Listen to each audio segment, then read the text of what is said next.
रावण की बहन के अलावा शूरपणखा की क्या है कहानी? रावण के मरने के बाद उसका क्या हुआ? रामायण में शूरपणखा वो किरदार है जिसके कारण भगवान राम और रावण का युद्ध हुआ। शूरपणखा ही रावण के अंत का कारण मानी जाती है, लेकिन इसके पीछे उसी की रावण को दिया गया एक श्राप भी है।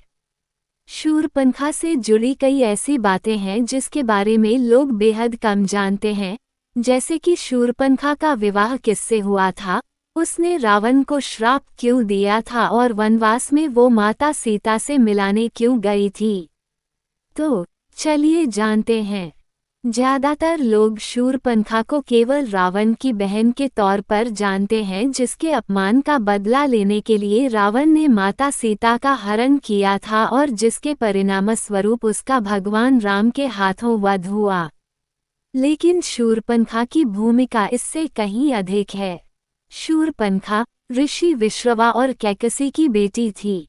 सूप जैसी नाखून होने के कारण उसका नाम शूरपणखा पड़ा। उसके अन्य नाम मीनाक्षी, दीक्षा और चंद्रनखा भी हैं। सुंदर आंखें होने के कारण उसे मीनाक्षी भी कहा जाता था। शूरपणखा आसुरी विद्या में माहिर थी और कोई भी रूप धारण कर सकती थी। शूरपणखा का विवाह और रावण को श्राप। शूरपणखा का विवाह कालका के बेटे दानवराज विद्युविह्वा के साथ हुआ था। मान्यता यह है कि शूरपणखा का पति दानवराज विद्युविह्वा विष्णु भक्त था। रावण को जब ये पता चला तो क्रोध में उसने दानवराज विद्युविह्वा को भी मार डाला।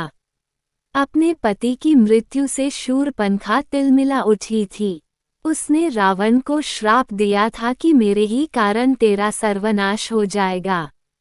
रावण ने शूरपणखा के पति को मारने के बाद अपनी बहन को अपने भाई खर के पास भेज दिया था।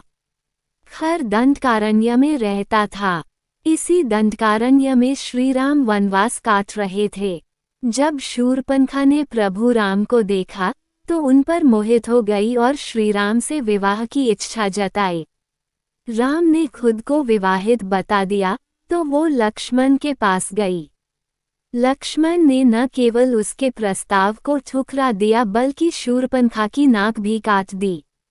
उसके बाद ही शूरपणखा रावण के पास गई और उन्हें माता सीता की सुंदरता का बखान कर उनके अपहरण के लिए उकसाया।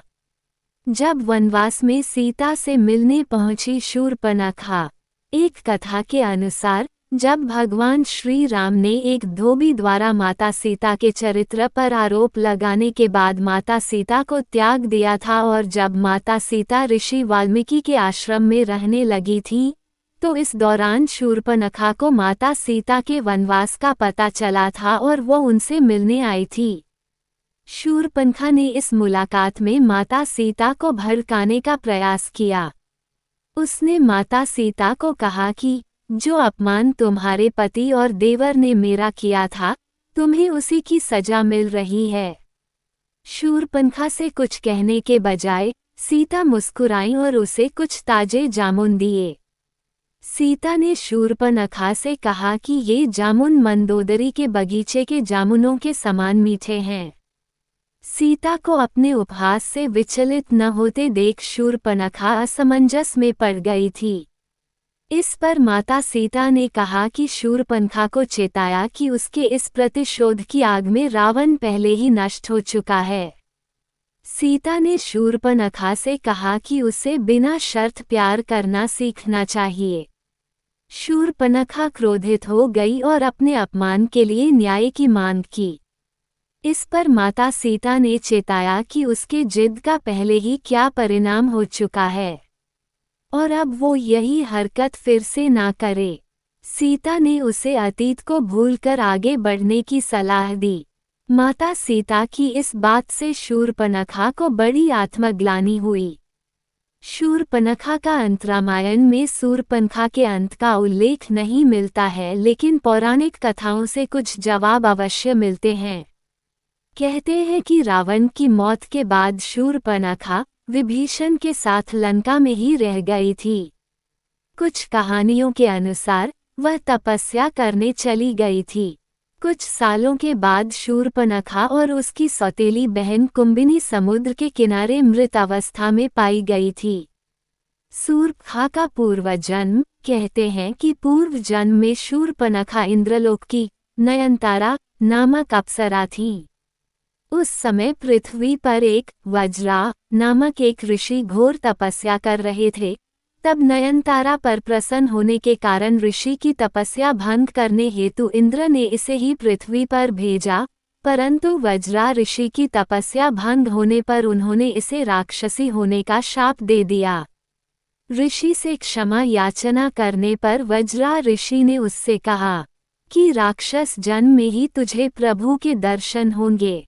तब वही अप्सरा देह त्याग के बाद शूर्पणखा राक्षसी बनी। शूर्पणखा के ज्ञान चक्षु खुले। जब शूर्पणखा की लक्ष्मण जी नाक कान काट दिए तो शूर्पणखा के ज्ञान चक्षु खुल गए और उसे भान हो गया कि वह कौन है। तब उसने प्रभु के कार्य को पूरा करने के लिए उनकी सहायिका बनकर प्रभु के हाथ से खर व दूषण, रावण, कुंभकर्ण, मेघनाद आदि निशाचरों को मरवा दिया और प्रभु प्राप्ति की उचित प्रक्रिया अपनाने के लिए पुष्कर जी में चली गई और जल में खड़ी होकर भगवान शिव का ध्यान करने लगी। हालांकि यह भी कहा जाता है कि रावण का वध होने के बाद शूर्पणखा दैत्य गुरु शुक्राचार्य के पास चली गई थी और जंगल में उनके आश्रम में रहने लगी थी।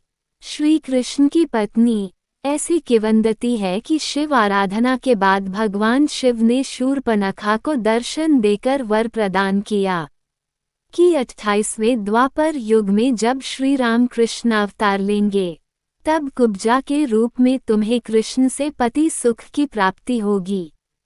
तब श्री कृष्ण तुम्हारी कुबड़ ठीक करके वही नयनतारा अप्सरा का मनमोहक रूप प्रदान करेंगे।